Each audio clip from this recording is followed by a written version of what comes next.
Bonjour, bienvenue à cette première édition de 2026 de Bulletin sportif. Bien content de vous retrouver après cette période des fêtes. Bien évidemment, le football est fini, mais ça ne veut pas dire qu'il n'y a pas autre chose. Je vous le répète souvent, hockey, basket, volleyball, oui, athlétisme aussi. Bref, on va suivre ce qui se passe en natation. Donc, fans de sport, restez avec nous et continuez de propager la nouvelle. Comme quoi, nous sommes là de retour. Et évidemment, je commence avec des nouvelles de ce qui s'est passé dans la première fin de semaine de 2026 au basketball. Basket universitaire féminin. McGill, 2 victoires contre Bishops. Ça, c'est important parce que les deux équipes étaient à égalité au classement, ce qui permet à McGill de prendre une bonne avance là, sur les Gators. Dans le deuxième match, d'ailleurs, les Martlets menaient par 14 avec 9 minutes à faire, mais elles ont gagné seulement par 1 point, 60 à 59. Alors, très intéressant de ce côté-là. Ensuite, Laval l'a emporté assez aisément contre l'UQAM, ce qui fait que Laval est à 6-1, McGill à 6-2, Bishops 4-4. C'est ce qui se passe du côté universitaire féminin. Universitaire masculin, Bishops jouait contre McGill aussi, mais là, Bishops, très, très bien classé au niveau canadien depuis le début de l'année. Les gars, 2 victoires contre McGill par 14 et 11 points. À noter aussi Laval. Laval l'a emporté 75-62 contre l'UQAM, 31 points par Chris Chibola. Niveau collégial féminin, première défaite pour les Géants de Saint-Jean. Donc, on commence difficilement la nouvelle année. Donc, première défaite pour la saison. Évidemment, elles avaient été parfaites jusque-là. Les Géants qui ont perdu 59-49 contre Champlain-Saint-Lambert. Vanier l'a emporté 76-51 contre Champlain-Lennoxville. Chez les gars, les matchs ou les résultats les plus probants. Vanier l'emporte 63-60 contre Sherbrooke, malgré 26 points de la grande vedette Guillaume Saint-Pierre. Guillaume Saint-Pierre, d'ailleurs, dont on a appris qu'il allait quitter le Québec après son séjour collégial avec Sherbrooke. Ça va jouer avec les GGs d'Ottawa. Ça a été annoncé, ça, la semaine dernière. Brébeuf l'a emporté 79-71 contre Dawson, poussé de 14-2. Dans les 4 premières minutes du troisième quart, a permis à Brébeuf de créer l'espace nécessaire pour aller remporter cette victoire. Première victoire de la saison pour Outaouais, 77-52 contre Édouard Montpetit. Enfin, Tedford résiste à un retour de John Abbott en fin de match pour l'emporter. Tedford, toujours 9e, et c'est ce qui les garde comme il faut en éliminatoire de la 10e équipe. La bataille se fera entre Édouard, John Abbott et Outaouais pour savoir qui va aller chercher ça, à moins évidemment qu'une de ces 3 équipes-là se mette à remporter plusieurs des matchs. Là, à ce moment-là, la bataille se ferait peut-être avec Tedford. À suivre, beaucoup de basket au niveau collégial. C'est toujours fort intéressant de regarder ce qui se passe de ce côté-là pendant l'hiver. On va être là, on va revenir, puis la semaine prochaine, on vous analyse tout ça, évidemment, avec Jerry Néré. En athlétisme, on avait l'invitation Vert et Or. Au niveau masculin par équipe, comme féminin, excusez-moi, les deux, là, Montréal a amassé le plus de points. Par contre, à noter, chez les femmes, Maoli Saint-Germain de Sherbrooke, qui a ramené 28 points au Vert et Or avec sa première place au 60 mètres et sa deuxième au saut en hauteur et sa première au saut en longueur. Bref, Maoli Saint-Germain, une athlète assurément à surveiller, était très forte l'an passé, donc encore absolument à surveiller cette année. Maoli Saint-Germain, du Vert et Or de Sherbrooke. Volleyball, en fait, non, avant d'aller en volleyball, je veux juste vous raconter au niveau de l'athlétisme. Ont terminé respectivement 4e et 5e aux 60 mètres, sprint de 60 mètres chez les hommes, Diego Arenas et Thomas Desrosiers. Pourquoi je vous parle de ces deux-là, finir 4e et 5e? Parce que ce sont 2 gars qui en étaient seulement à leur 2e compétition universitaire d'athlétisme. C'est des joueurs de football. Diego avec le rouge et or, Thomas avec le vert et or. Donc, la preuve qu'on a des athlètes dans beaucoup de sports. Bref, ces gars-là ont décidé d'aller tenter leur chance sur les pistes. Visiblement, il y a du talent de ce côté-là. Alors, imaginez avec l'entraînement adéquat, j'imagine qu'ils en avaient déjà fait un petit peu s'ils sont capables d'atteindre ces vitesses-là, mais quand même, c'est assez impressionnant. Donc, je reviens. Volleyball, on a eu une belle fin de semaine de volley universitaire. Du côté, je vais commencer masculin, Montréal et Laval l'ont emporté chacun à leur tour 3-1 contre Sherbrooke. Donc, les deux équipes sont encore les deux premières au classement. UNB qui suit suite à 2 victoires contre Dalhousie. Dalhousie n'a toujours pas gagné cette saison. Du côté féminin, par contre, là, ça bouge. C'est les 4 meilleures équipes qui vont se classer pour les demi-finales à la fin. La bataille est encore une fois importante. Il reste que on a Sherbrooke qui n'avait pas perdu un seul match en première moitié de saison. Eh bien, Sherbrooke a subi une première défaite en levée de rideau à Montréal, 3-0. Pendant ce temps-là, l'UQAM battait McGill 3-1. Laval a battu l'UQTR 3-1. Mais le dimanche qui a suivi, parce que ça se passait le vendredi, dimanche qui a suivi, Sherbrooke s'est repris après sa défaite, d'une victoire de 3-2 contre Laval. Il a fallu travailler fort, mais on est revenu et on a gagné le match contre Laval 3-2. Et l'UQTR, qui perdait 2-0 contre Montréal, est allé chercher les 3 manches suivantes. Donc, les Pats sont toujours dans la course grâce à cette victoire-là, parce que Montréal aurait pu créer un assez bon écart. Et entre ces deux équipes-là, l'UQTR et Montréal, la bataille pourrait être très intéressante jusqu'à la fin pour la dernière place en éliminatoire.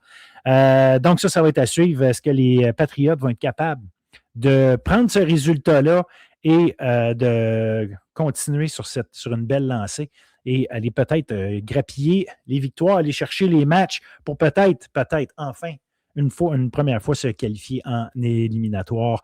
Ça va être à suivre absolument. Donc, grosse performance de leur côté. Collégial féminin, André Laurando, il y avait un seul match. André Laurando l'a remporté 3-0 contre Trois-Rivières. 3 manches serrées, ceci étant dit. Et je termine avec le hockey. Hockey universitaire, ça se passait du côté masculin. En hockey, il n'y avait pas encore de féminin. Hockey universitaire masculin. McGill, une victoire, une défaite, 4-2 et une défaite de 3-2. Concordia, 2 victoires, 5-4 contre RMC et 7-1 contre Nipissing. Et l'UQTR, toujours. L'UQTR, première équipe au classement de l'OUA. Victoire de 3-2 contre Nipissing. D'ailleurs, pas la semaine prochaine, en fait, ce mercredi, UQTR contre McGill. Donc, un match qui va être fort intéressant. Collégial masculin, 2 défaites pour Thetford, ce qui fait en sorte que Alma, qui pendant ce temps-là a remporté 2 matchs contre l'Outaouais, a créé l'écart. Alma prend une bonne avance au sommet du classement. Deuxième, donc, on a Thetford qui a subi 2 défaites contre Saint-Hyacinthe et André Laurando. Saint Lawrence et Champlain-Lennoxville avec 2 victoires se rapprochent évidemment de cette deuxième place détenue par Thetford. Juste pour vous donner une idée, Alma 41 points à 24 matchs. Thetford 36 points à 24 matchs. Saint Lawrence 33 en 26 matchs cependant. Sainte-Foy 32 points en 21 matchs, ne jouait pas en fin de semaine. Lennox 30 points en 24 matchs et ainsi de suite. Alors voilà, c'est ce que ça donne pour les nouvelles de la semaine. Je vous laisse maintenant sur la chronique, si on peut appeler ça une chronique, en réalité. Entrevue de la semaine, entrevue avec Arnaud Desjardins, ancien corps arrière super vedette du Rouge et Or. On fait le bilan de sa carrière et on parle avec lui de comment ça s'est passé, comment il vit ça et évidemment de ce qui s'en vient pour lui. Donc, restez là absolument. Alors, voilà, on est rendu là. Bon show tout le monde.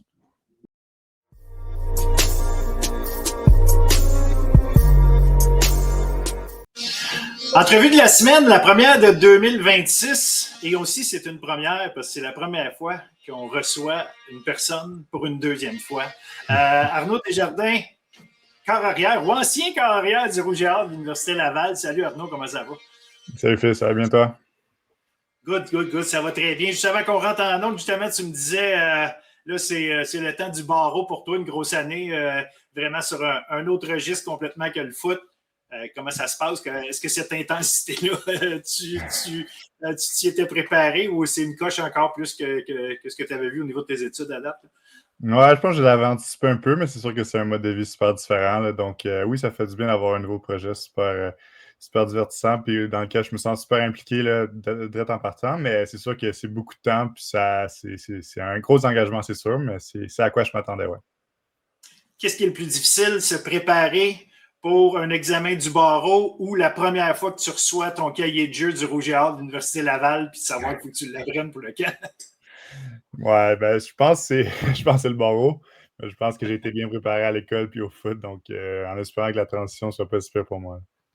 Ah, j'en doute pas. Ben, parlant de transition, parce que oui, ta carrière de footballeur, comme on l'a connu, collégial, évidemment, universitaire, est terminée. J'ai pas le choix. Il faut que je fasse un petit tour de chiffres. Ta carrière, c'est le plus de passes de toucher de l'histoire du RSEQ avec 70 à égalité avec Hugo Richard. 768 passes complétées en 1050 passes tentées. 768, c'est le quatrième de l'histoire du RSEQ. 1050 passes tentées, c'est le quatrième de l'histoire du RSEQ. Ça donne 73,1% de passes complétées. Et ça, tu es le premier dans l'histoire du RSEQ. 9629 verges, quatrième dans l'histoire. 3 fois corps arrière, étoile du RSEQ, 2 fois MVP de la saison, des 2 dernières saisons d'ailleurs. 1 fois sa première équipe d'étoiles du U-Sport, 2 fois sur la deuxième équipe d'étoiles du U-Sport. Écoute, je faisais le calcul là, parce que j'essayais de voir, tu sais, pour pouvoir faire le pourcentage de passes complétées, c'est pas une statistique qui est nécessairement écrite, fait qu'il a fallu que je fasse un peu de recherche. Les 15 gars qui ont lancé le plus de passes dans l'histoire du RSEQ ont à peu près en moyenne, ont en bas de 60%, là, 57-58, ça tourne autour de ça. Mais il y a Arnaud Desjardins à 73,1%, Ben Grou à 71,7%, Hugo Richard à 68,3%, puis le seul autre qui est en haut de 60%, c'est Jonathan Sénécal à 67%. Qu'est-ce qui fait Justin Etier qui vous prend et qui vous fait faire arriver à ça? Ou c'est tout simplement parce que vous êtes des corps arrière qui avaient été capables de compléter autant de passes de toucher? Faut que tu me parles d'un peu comment c'était être avec Justin Etier, avec le Rouge et Or, pour arriver à des chiffres comme ceux-là.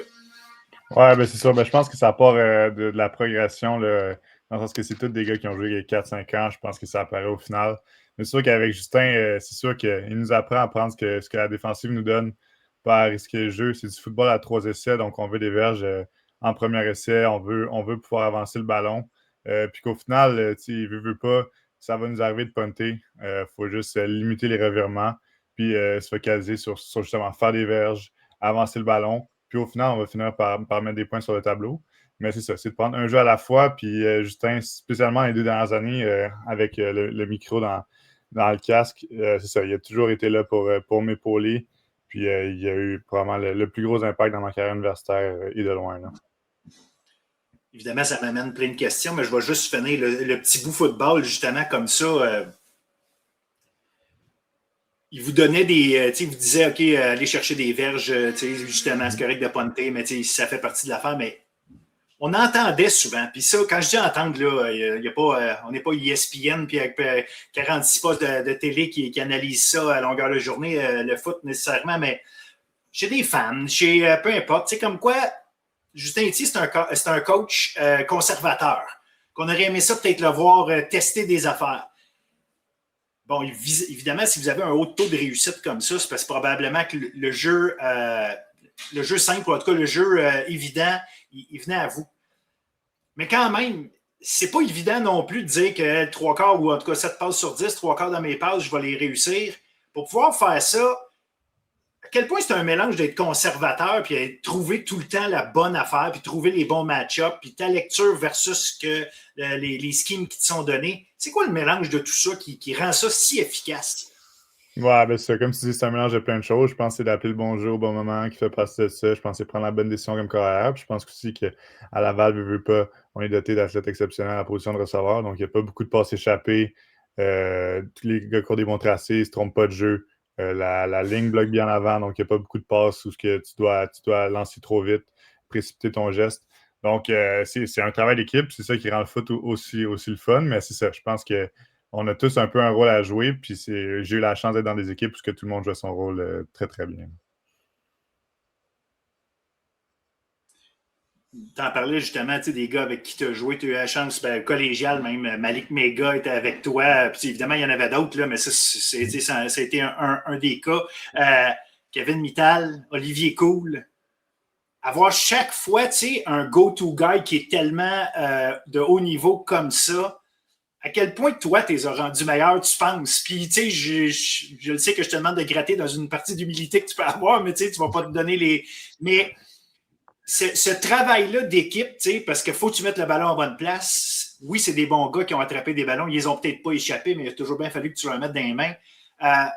Cette complicité-là, on dirait que ça prenait pas de temps à arriver. Avec mes gars, j'ai moins vu, c'est au début que je suivais ça, mais avec Kevin Mittal, avec Olivier Coul, on dirait que c'est arrivé très rapidement, cette connexion-là.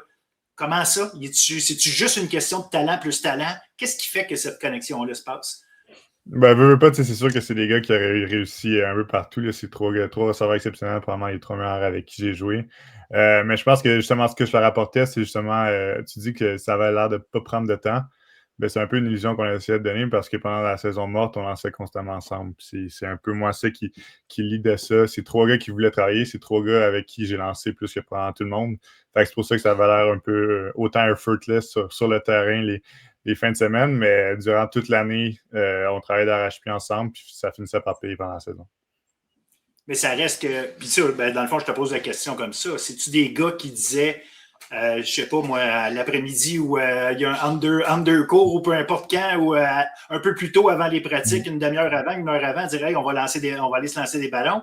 C'est des gars qui cherchaient ça, ou dans la saison morte, qui cherchaient à avoir plus de temps avec toi, ou c'est parce que. Ou c'est toi qui cherchais à avoir des moments avec eux autres en particulier? C'est-tu une affaire d'individu ou de toute façon, ça se faisait en groupe, c'est juste parce que c'est des gars qui ont encore plus de talent que les autres?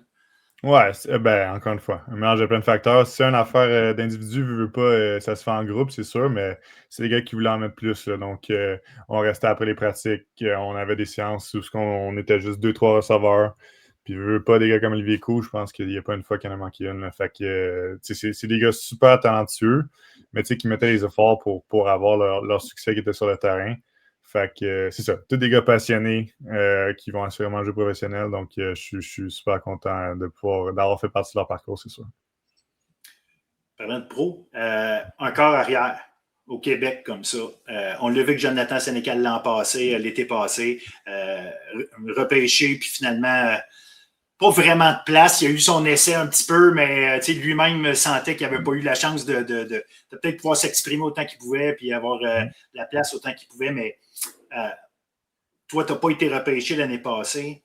À quel point ça c'est-tu dérangeant? C'est-tu quelque chose qui t'a affecté de ne pas avoir été repêché? C'est-tu quelque chose que tu veux quand même garder en tête de série, peut-être jouer au football encore un peu, peut-être professionnellement, trouver une place si jamais il y a lieu?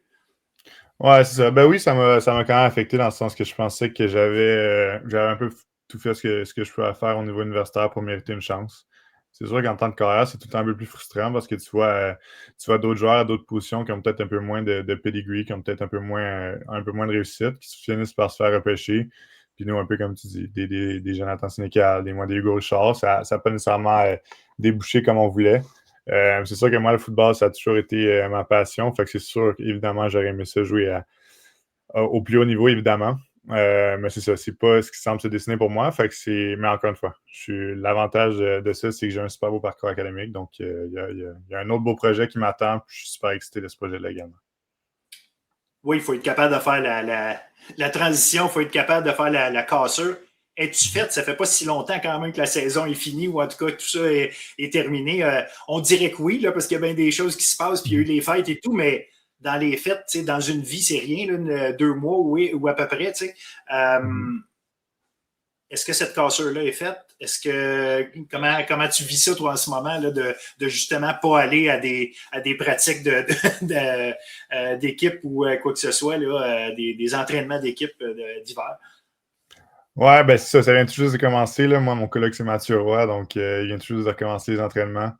Fait que je te dirais que c'est pas super pour le moment, dans le sens que à ce temps-ci de l'année, le foot, on n'en fait pas beaucoup. On n'a pas fait dans les 2 derniers mois. Pour le reste, je veux dire, décembre, fin novembre, c'est des mois de congé. Fait que c'est facile pour moi de me dire que je suis au-dessus de ça quand je vois, dans le sens qu'il n'y a pas la réalité qui me rattrape, il n'y a personne qui joue, il n'y a personne qui pratique. Fait que pour le moment, ça va bien. Comme je te dis, j'ai un gros projet qui est le barreau qui m'occupe à 100%. Fait que non, je pense que ça va bien, mais c'est sûr qu'éventuellement, quand la saison va arriver, je pense que ça va me faire un petit pincement, c'est sûr.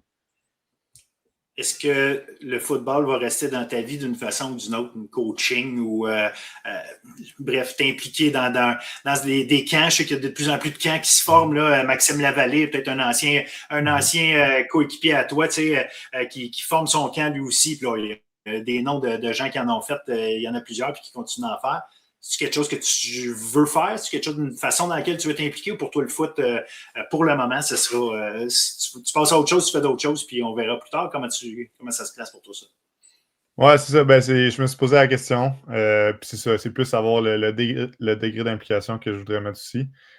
Pour l'instant, je pense peut-être aider avec le Rougeard un peu cette saison. Mais tu sais, dans un rôle un peu plus de recul. Sinon, à voir pour après. C'est sûr que je suis un passionné, j'adore le foot, puis j'aimerais ça pouvoir transmettre ma passion. Mais je vais être aussi super occupé dans mon après-carrière. Là, donc, ça va être à voir le réalisme de tout ça aussi. Là. Ça dépend de savoir si tes boss ont des dossiers à te confier ou non.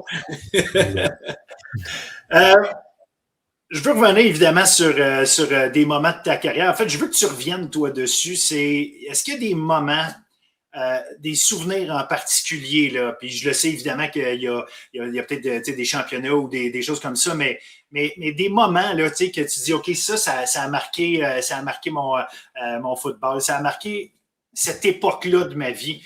Des fois, ça peut être une anecdote, ça peut être une situation qui est arrivée avec un coéquipier. Bref, y a-tu une ou deux affaires qui te viennent en tête? Là, tu peux dire, OK, ça, c'est des affaires que je vais garder en tête. Ouais, ben c'est ça. C'est plus des. Je dirais qu'il n'y a pas de moment en particulier, mais c'est plus des saisons, mettons. Je pense que en 2019 au CVM, c'était une année vraiment exceptionnelle. On avait une équipe incroyable. Puis c'était un groupe très tissé serré. Donc, c'est sûr que je garde en contact avec plein de monde de ces années-là. Fait que c'est vraiment un plaisir pour nous de se remémorer ces années-là. Puis de se dire, hey, on aurait dû gagner en 2019, puis on aurait dû se rendre au bout. Donc, c'est toujours partie de nos conversations. Puis sinon, il y a eu les deux éditions de la Coupe Vanier Rouge et Or. Qui encore une fois étaient des groupes exceptionnels par les individus sur le terrain, mais surtout les liens qu'on avait créés. Fait que en ce moment, je suis encore à Québec, puis je vois ces gars-là toutes les semaines. Je joue au hockey avec ces gars-là, je joue au flag avec ces gars-là. Fait que c'est surtout ce qui reste, c'est surtout les connexions que j'ai pu faire avec ces gars-là qui vont probablement rester toute ma vie. Puis je suis extrêmement reconnaissant d'avoir pu croiser ces gens-là dans mon parcours, c'est ça.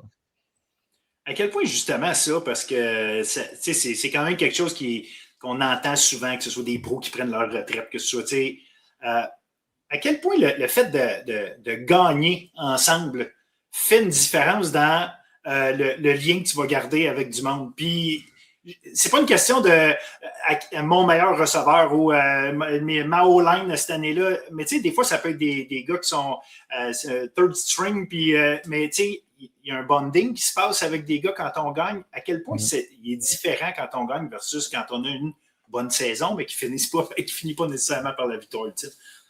Ben oui, c'est sûr. Là. Je veux dire, c'est des moments tellement forts, là, tu t'en rappelles toute ta vie, mais dans le sens. Avec le recul, tu te rappelles plus tant qui a fait le gros jeu, qui a fait. Qui était bon, qui était un peu moins bon, qui jouait pas. Tu te rappelles juste des moments qu'on a vécu ensemble hors du terrain. Fait que c'est ça. C'est ce qui reste pour moi, c'est l'essentiel. Ça vient avec ce qu'on a accompli sur le terrain, puis je pense qu'on a accompli des grandes choses ensemble. Mais je veux pas gagner, ça vient avec des célébrations, ça vient avec des moments que tu pas nécessairement dans d'autres contextes. Fait que c'est ça qui crée des liens encore plus forts, je dirais. Et là-dedans, y a-tu des coéquipiers qui ont été plus marquants? Tu m'as parlé tantôt qu'évidemment, tu as joué avec des très, très, très bons receveurs. Tu sais. Y a-tu des gars, tu dis, OK, parce que tu as vécu quelque chose avec, parce que toi, tu as été proche d'eux pour quelque chose qui s'est passé en dehors du terrain, peu importe. Des gars qui ont peut-être été avec toi justement depuis 12 ans au lieu que ça en fasse 4. Y a-tu des gars, tu peux dire, OK, ça, eux, ils ont marqué, puis tu sais, c'est mes grands chums aujourd'hui. Pas juste parce que je les revois, puis on a des bons souvenirs, mais parce qu'il y a d'autres choses entre nous. Là. Ouais, ben c'est ça. C'est dur pour moi de passer à côté des gars du vieux qui m'ont suivi à Laval ensuite. Là, fait que les Théo Seaborn, les Sam Kivillon, Antonio Demichaud, Andrew Menzies, en tout cas, je ne veux pas tous les nommer, mais dans le sens qu'on a quand même passé 8-9 ans ensemble. Puis justement, ce qui les caractérisait, c'est justement, ils n'ont pas eu. C'est pas tous des gars qui ont les carrières qu'ils souhaitaient universitaires. mais ils ont quand même réussi à avoir un rôle super, super important au sein de notre groupe, même à Laval, de par leur leadership, de par leur attitude, de par l'exemple qui s'était à tout le monde. Fait que des gars comme ça, dans une équipe, ça n'a pas de prix. Là. Puis je pense vraiment que sans ces gars-là, on ne serait jamais rendu jusqu'au bout. Fait que oui, c'est des gars pour qui j'ai énormément de reconnaissance. Puis des souvenirs à tonnes, dans le sens qu'on a passé 8 ans ensemble. Théo, c'était mon coloc pendant 4 ans. J'habitais à côté des gars comme Andrew, comme Sam. Fait que c'est toutes des petites choses qui font en sorte que nos liens sont qu'on est rendus inséparables. Puis que je suis extrêmement reconnaissant de les avoir eus comme coéquipiers pendant toutes ces années-là. Tu parlais de Justin Thier comme étant le coach qui t'a probablement le plus marqué ou de quelle façon, parce que je comprends qu'il t'a probablement aidé à t'améliorer techniquement dans ta lecture de jeu et tout, mais de quelle façon un coach comme ça, quand t'es cœur arrière, ton coach, tu sais, c'est quasiment ton coach à toi, là, tu sais. Je comprends qu'il y a toute l'attaque à s'occuper et tout, mais cette relation-là, elle se passe comment? C'est-tu père-fils, prof-élève, chum, comment ça se passe avec un gars comme Justin Thier pour Arnaud Desjardins? Parce que je te rappelle aussi, quand tu es arrivé à l'université, il y avait un Thomas Bolduc qui était là. Tu sais, tu n'es pas arrivé, puis la première année, première journée, c'est toi qui étais le partant. Il a fallu que tu fasses ta place. Puis on se rappelle, je pense que c'est début 2024 même. Il y a des gens après votre défaite contre les Carabins. On remettait en question, là, est-ce que Arnaud Desjardins va être le partant l'année prochaine? Donc, travailler comme ça avec un coach qui a une équipe à faire gagner, qui, peu importe le gars qui est en avant de lui puis qui va faire les jeux, doit trouver les bonnes stratégies, mais en même temps, doit te supporter toi pour que tu sois à ton meilleur. Cette relation-là avec Justin Thier, peux-tu nous la décrire? Comment ça s'est passé? Comment ça se passe? Bon, c'est sûr que c'est une relation spéciale dans le sens que moi, Justin, on a vécu beaucoup de choses ensemble, je veux pas ça, sur le long de 5 ans, mais des beaux moments, des moins beaux moments. Fait que, je suis extrêmement reconnaissant dans le sens qu'il m'a toujours fait super confiance. Puis ça n'a pas de prix, mais c'est aussi quelqu'un qui m'a permis d'évoluer énormément sur le terrain, mais surtout comme leader. Je me rappelle à la suite de l'année 2023, on avait des bonnes discussions sur comment justement je pouvais améliorer mon rôle de leadership. Puis honnêtement, ça a vraiment changé ma carrière. Puis je pense pas que je serais rendu là à ce niveau-là sans lui. Fait que non, c'est une relation extrêmement spéciale, d'où le fait que ça me fait vraiment plaisir de pouvoir donner un coup de main cette année avec lui s'il y a besoin de quoi que ce soit. Mais oui, je suis extrêmement reconnaissant pour tout ce qu'il a fait dans mon parcours, lui, comme tous les coachs à Laval, évidemment. C'est quoi, justement, améliorer la façon dont tu peux être un leader? Sur quoi il a travaillé? Qu'est-ce que tu as dû changer ou améliorer pour justement répondre à ça, à son besoin? Ouais, c'est ça. C'est que j'avais quand même été habitué que ma carrière soit linéaire. Donc, ça allait quand même bien mes affaires et tout. 2023, une année un peu plus difficile. Puis je me rappelle très bien de ce qu'il m'avait dit, c'est que c'est facile d'être un leader quand tout va bien, quand tu gagnes, quand les bonnes performances se suivent. C'est pas mal plus tough quand ça va moins bien. Puis cette année-là, j'avais des choses à corriger au niveau du ownership que j'avais sur l'équipe, de l'emprise, de mon attitude et tout. Puis justement, avec lui, c'était comme un peu une claque d'en face au début, mais ça m'a tellement permis d'aller à un autre niveau, puis d'être pas mal plus orienté vers l'équipe. Puis je pense que moi, comme plein d'autres de mes coéquipiers en 2024, c'est la grosse différence qu'on a eue en 2023 puis 2024, l'année où on a gagné. C'est qu'on était super orienté vers l'équipe. Il y avait aucun facteur personnel qui affectait nos objectifs collectifs. Fait que non, je pense que c'est ça. C'est l'approche qui a changé, puis ça m'a suivi après ça pour le reste de ma carrière. Est-ce que, justement, tu sentais que c'était pour justement peut-être la première fois que tu perdais nécessairement, mais c'est la première fois que tu sentais que ça allait pas bien, justement, là, c'était cette fameuse année-là. Et de la manière dont tu m'expliques un peu comment ça se passait avec Justin, ou sur quoi il a mis le doigt, y avait-tu des éléments où, bien évidemment, quand ça va moins bien, on commence à se regarder le nombril un peu plus, puis pas nécessairement juste toi, mais généralement, c'est pas dans le sens que toi, tu es tapé avec les autres, mais tu as un travail à faire parce que tu es le carrière, veux pas, tu es le vétéran en plus, il y a quelque chose qui rentre en ligne de compte. Mais est-ce qu'il y avait un effet, justement, de tout le monde commençait à regarder, hey, moi, comment ça fait que moi, ça va pas bien? Comment ça fait que moi, au lieu de penser à l'équipe, c'est ça qui se passait globalement dans l'équipe à ce moment-là? Peut-être un peu. Je pense jamais que c'est conscient, dans le sens qu'il y a personne qui a des mauvaises intentions, puis il y a personne qui veut se mettre de l'avant plus qu'un autre, puis tout le monde veut gagner. Ouais. Mais c'est ça. Des fois, ça devient un peu plus difficile quand tu enchaînes les performances un peu plus ordinaires. Puis là, tu te demandes pourquoi ça marche pas comme ça devrait marcher, puis ça fait que tu te concentres un peu plus sur toi. Tu te renfermes un peu plus sur toi-même. Puis ça fait que tu n'as pas nécessairement le rôle puis l'impact sur les autres que tu pourrais avoir. Fait que c'est ça que j'ai décidé de changer, dans le sens que peu importe si on gagnait, si on perdait, si je jouais bien, si je jouais pas bien, je voulais être une source positive. Excuse-moi, une source positive pour tout le monde autour de moi.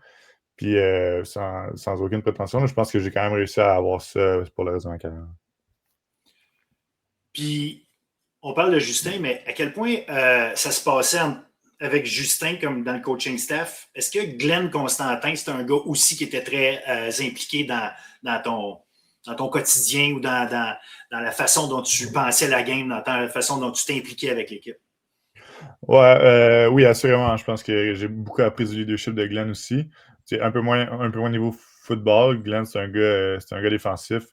Fait que c'était plus des termes un peu plus larges comme protège la balle, BU, fais ce que tu es capable de faire. Mais niveau leadership, assurément, j'ai eu des super bonnes discussions avec Glenn aussi sur l'équipe en général, comment on peut amener cette équipe-là à un autre niveau. Puis c'est ça, c'est quelqu'un qui a tellement d'expérience, qui a tellement gagné, qui a un peu tout vu. Fait que c'est sûr que d'avoir quelqu'un avec toutes ces ressources-là, j'ai essayé d'en profiter le plus possible. Puis c'est ça, encore une fois, je pourrais pas être assez reconnaissant pour l'impact que ces gens-là ont eu dans ma carrière.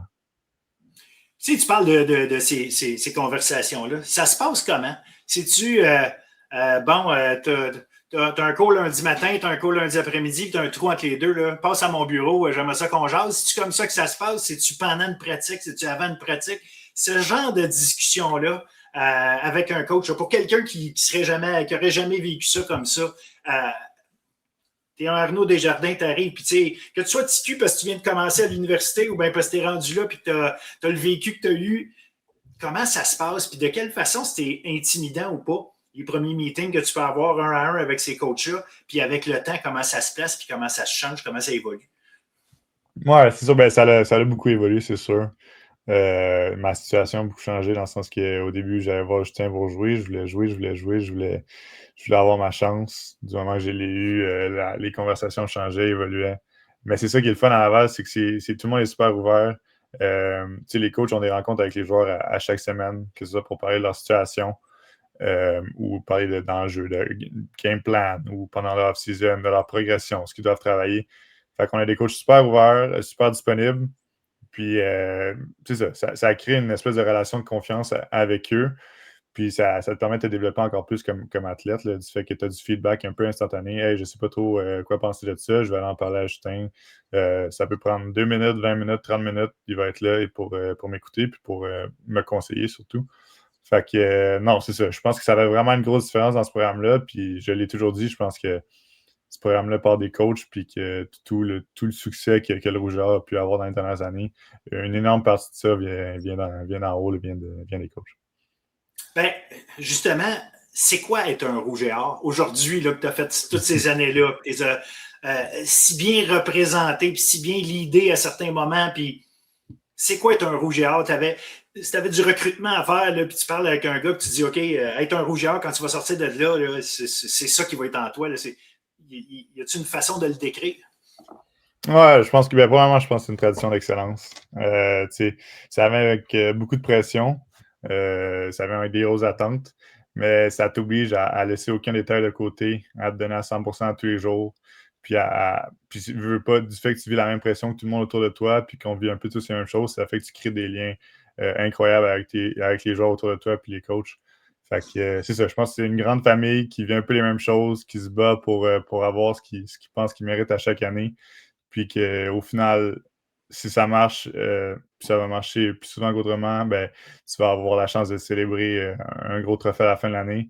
Puis si ça marche pas, ben, ça va être considéré comme inacceptable. Puis on veut juste travailler encore plus fort pour se rendre là l'année prochaine. Fait que en tout cas, c'est les apprentissages que j'en ai fait, assurément.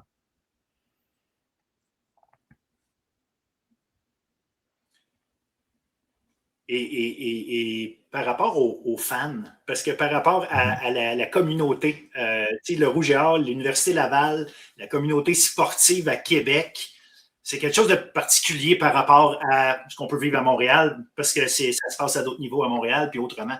Mais moi, j'ai toujours été impressionné par ça, cette force de la communauté à Québec, puis autour de Rouge et Or au football, mais dans d'autres sports aussi. Évidemment, le tien, c'est le foot, fait que c'est de ça qu'on parle, mais ce lien-là avec les fans, avec la communauté, ça se passe comment, justement, avec le carrière du Rouge et Or qui gagne des coupes Vanier et qui perd des fois aussi contre les Carabins, puis on va en reparler parce que ça finit par être contre eux.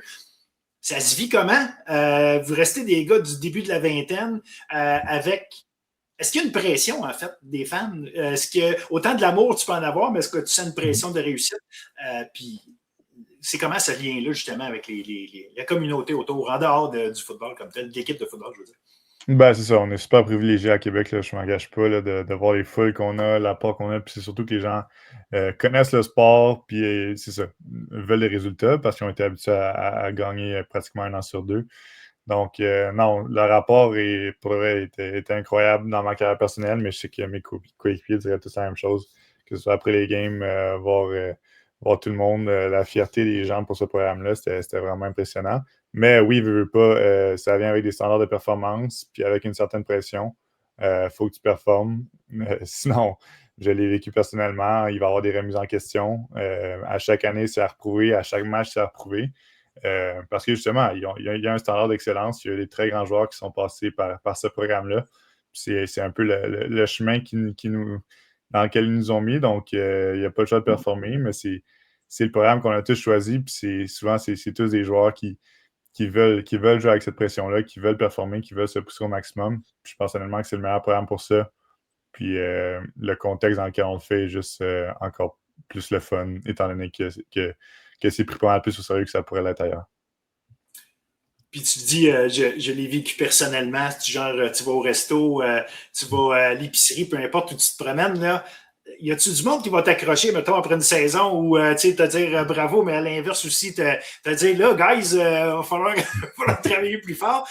Est-ce que c'est des choses que vous vivez, d'ailleurs, vous vous promenez dans la rue à Québec, à quel point, puis à quel point là, ça arrive ou est-ce que ça reste relativement anecdotique, là? C'est comment ça par rapport à ça? Ben, c'est ça. Pendant la saison, ça arrivait un peu plus souvent. C'est sûr, quand j'étais blond, ça arrivait encore plus souvent, je m'en cache pas. Mais non, ça va arriver, mais c'est souvent juste des bons commentaires. Les gens sont passionnés, ils aiment ça, sont au courant du sport, ils veulent en savoir plus, ils posent des questions. Fait que honnêtement, j'ai juste des bonnes expériences par rapport à ça. Puis c'est ça a juste rendu mon expérience encore plus le fun, puis j'en suis encore plus reconnaissant de mon passage au genre, c'est ça. Quand tu as été à CVM, puis que tu as été avec l'Université Laval, t'es-tu un Montréalais ou t'es un gars de Québec? C'est une bonne question. Ben, je viens de Montréal, je m'en cache pas. J'adore Montréal comme ville également. Mais j'ai eu vraiment du gros fun à Québec aussi. Je pense qu'étudier ici, c'était vraiment un plaisir. J'habitais à côté du PEPS. J'ai marché à l'école pendant 5 ans. J'ai rencontré des gens incroyables. J'ai créé des liens. Fait que je suis un peu déchiré, je m'en cache pas. J'adore Montréal, j'adore Québec.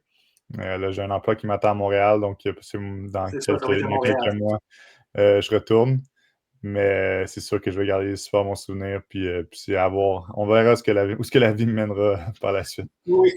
Tu es un vieux joueur de football, mais tu es très, très jeune encore. Je veux qu'on finisse en parlant de cette fameuse rivalité-là que ça a été avec les Carabins de l'Université de Montréal. À quel point c'est sain ou malsain, cette rivalité-là? De l'intérieur, là, en tant que joueur, puis en tant que gars, justement, qu'aujourd'hui, peut-être, justement, tu peux peut-être un peu plus te permettre de dire que tu as vécu, puis comment tu l'as vécu. Mais juste globalement, là, si tu avais à le regarder, puis quelqu'un qui l'a vécu comme faux, là, c'est-tu sain ou malsain? Moi, je suis convaincu que c'est simple. Je pense que c'est pas pour rien qu'on a probablement les 2 meilleurs programmes au Canada. C'est parce qu'on se pousse l'un l'autre. À chaque match est super important. Ça donne des spectacles incroyables. Est-ce qu'on s'allie pour de vrai? Oui, on s'allie pour de vrai. Est-ce que ça amène à certains débordements des fois? Peut-être. Mais honnêtement, je suis convaincu que c'est simple. Je suis convaincu que c'est pour le bien du sport. Ça donne tout un spectacle sur le terrain après, c'est sûr et certain. Puis ça nous pousse toute la saison morte à se donner encore plus que ce qu'on pourrait autrement. Du fait que tu sais que tu as un adversaire de taille qui t'attend à l'automne. Donc, moi, mes meilleurs souvenirs de sport, ça sera certainement les matchs contre les Carabins. Que ce soit là-bas, chez nous, c'était des expériences incroyables. Puis non, je le ferai tous les jours, là, c'est sûr et certain. Puis, évidemment, tu as des chums qui t'ont suivi, mais tu as des chums aussi qui sont partis là-bas à un moment donné où vous vous haïssez comme organisation. Est-ce que ça devient personnel ou c'est quand vous êtes habillé dans vos couleurs, vous vous haïssez, mais que vous êtes capable d'avoir ce. Un respect sincère. Tu peux détester l'autre équipe comme les Steelers et les Ravens peuvent saillir la face puis se serrer la main avec un gros sourire après un match, mais est-ce que vous êtes capable ou toi, en tout cas, c'est à toi que je vais parler, évidemment, tu ne peux pas parler pour tous les autres joueurs d'équipe, mais pour toi, y a-tu c'est-tu plus respectueux ou plus émotif? Puis émotion dans le sens de. Est-ce qu'il y a plus d'animosité ou plus de respect face aux Carabins quand tu regardes ça globalement? Je te dirais que ça dépend de la période de l'année. Okay. Il y a toujours un respect, c'est sûr et certain. Je pense que c'est un très bon programme, évidemment. Je pense que c'est ça. On vit les mêmes choses, on met le même travail pour arriver à nos fins. Mais oui, il y a de l'animosité, puis je te cacherai pas que pendant la saison de foot, les gars avec qui j'ai joué au Cégep du Vieux, qui sont à l'Université de Montréal, on se parle pas beaucoup, on n'aime pas cette relation-là. Mais encore une fois, à l'extérieur de la saison, je suis toujours aussi content de les voir. Je les félicite pour tout ce qui se passe pour eux. Donc, il y a cet aspect de compétition-là qui restera toujours. Là. Puis à ce jour, je vais toujours voter pour que le Rouge et Or gagne. Puis je vais regarder ces matchs-là avec beaucoup d'attention. Mais veux pas, tu n'as pas le choix de respecter ce que les autres font aussi, dans le sens que c'est dans le même but que toi. Puis c'est ça la beauté du sport un peu. Là. Est-ce que ça va aller au point où, admettons là, qu'une affaire comme ça faut arriver, que les Carabins rebattent le Rouge et Or un jour dans une coupe Jacques Dussault, puis qu'ils s'en vont à la Coupe Vanier. Un jour, penses-tu être capable de prendre pour les Carabins à la finale? Non, non, impossible. Donc, un vrai Rouge et Or, ça, il n'y a pas de doute, là, si jamais quelqu'un doutait. Je pense pas que personne doutait, mais on finalise ça, c'est ça. Y a-tu, moi, c'est là où j'avais reçu Kevin Mittal quand il avait fini sa carrière, justement, puis il se préparait à se faire repêcher. Il me disait à quel point, parce que je lui demandais s'il était le plus gros trash talker, puis il m'a dit que oui, mais que Harold Miesan était probablement celui qui l'accotait le plus. Une fois que Kevin est parti, Harold, évidemment, il est resté là. Y avait-tu quelqu'un dans votre équipe qui était là pour y répondre comme Kevin il pouvait faire, ou si Harold est devenu la plus grande gueule officielle de la Ligue? Ouais, non, je pense qu'il y a définitivement ce titre-là, assurément.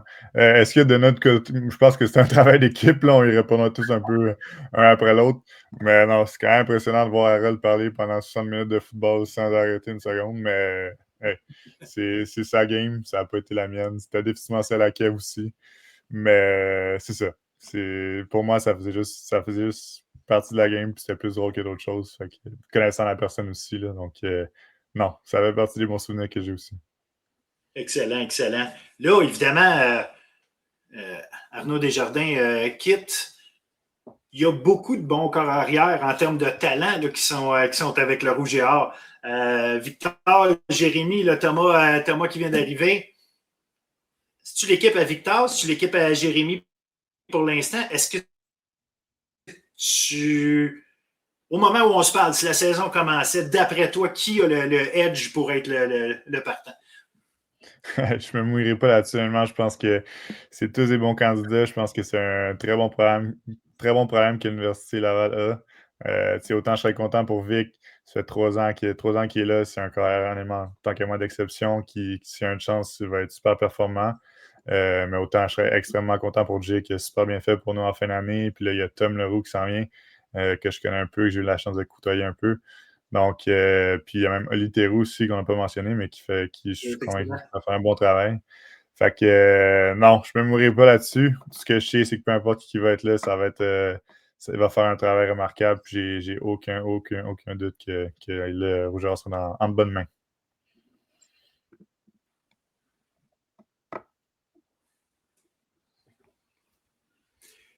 Y a-t-il un conseil qu'on peut donner à ces futurs carrières partants? Puis en tant que numéro 1 du Rouge et Or, c'est quoi l'affaire qu'il faut savoir ou qu'il faut, comment je pourrais dire, intégrer? Être un joueur de foot, c'est être un joueur de foot, c'est une chose. Mais être le carrière partant du Rouge et Or, c'est quoi que ça t'a demandé à toi, puis tu dirais, OK, ça prend ça pour l'être. Puis c'est peut-être un conseil parce que tu connais les gars, que tu sais s'ils l'ont ou pas, mais n'importe qui, tu dirais, c'est quoi que ça prend pour faire ça? Ouais, ça. Ben, c'est une question lourde. Il y a beaucoup de réponses que je pourrais donner. Je pense que c'est sûr qu'il faut être capable de gérer la pression. Je pense que tous ces gars-là sont capables de le faire. Mais c'est ça. Des fois, ça peut faire du bien de se rappeler aussi que tu as probablement la meilleure défense au Canada avec toi. Puis que si tu joues un bon match, si tu fais ce que tu as à faire, tu n'as pas besoin de trop en faire. Garder les choses simples, rester dans ce que tu peux faire.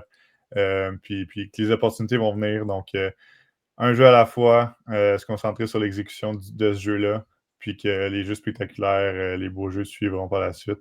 Mais ça serait probablement mon conseil. Good. Écoute, Arnaud, ça a été un énorme plaisir de te suivre pendant toutes ces années-là, de te regarder aller, de jaser avec toi. Ça va faire têteux, mais écoute, tu fais partie de ceux qui sont très, très agréables avec qui jaser. Toujours ouvert, toujours open à répondre, toujours disponible pour le faire. C'est très, très apprécié, franchement. Comme je te dis, c'était un plaisir de te suivre. C'était un plaisir de aussi essayer d'analyser ce que tu faisais des fois des fois en critiquant, des fois parce qu'on jouait gérant d'estrade, mais écoute, tu as été un gars qui a fait les choses avec classe, avec dignité, puis avec surtout beaucoup de talent, puis beaucoup de qualité. Fait que franchement, c'était très agréable. Félicitations pour cette excellente carrière-là. Si tu es la moitié de l'avocat que tu as été de carrière, je pense que tu devrais être pas fait dans ta vie.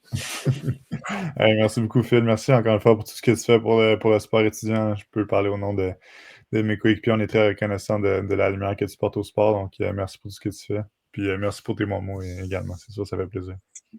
Merci beaucoup. Bonne chance. Puis, au plaisir, regarde, je me permettrai de t'écrire pour savoir ce que tu penses une fois de temps en temps. Parfait. Fais attention à toi. Salut. Merci. Salut. Là. Et voilà, c'est ce que ça donne tout le monde. J'espère que vous avez apprécié cette entrevue-là. J'étais très content de recevoir Arnaud. C'était une première que de recevoir quelqu'un pour une deuxième fois comme pour une entrevue. Donc, très, très, très content. Merci à Arnaud. Merci pour le temps qu'il nous a accordé. Super apprécié. Et à vous, chers amis, fans de Bulletin sportif, fans du podcast, ben écoutez, c'est reparti à partir de la semaine prochaine. On recommence nos chroniques volleyball, basketball avec nos chroniqueurs habituels. Et évidemment, on fait le tour de tout ce qui se passe. On va vous trouver des invités. Les entrevues s'en viennent. Merci d'être là. À la semaine prochaine.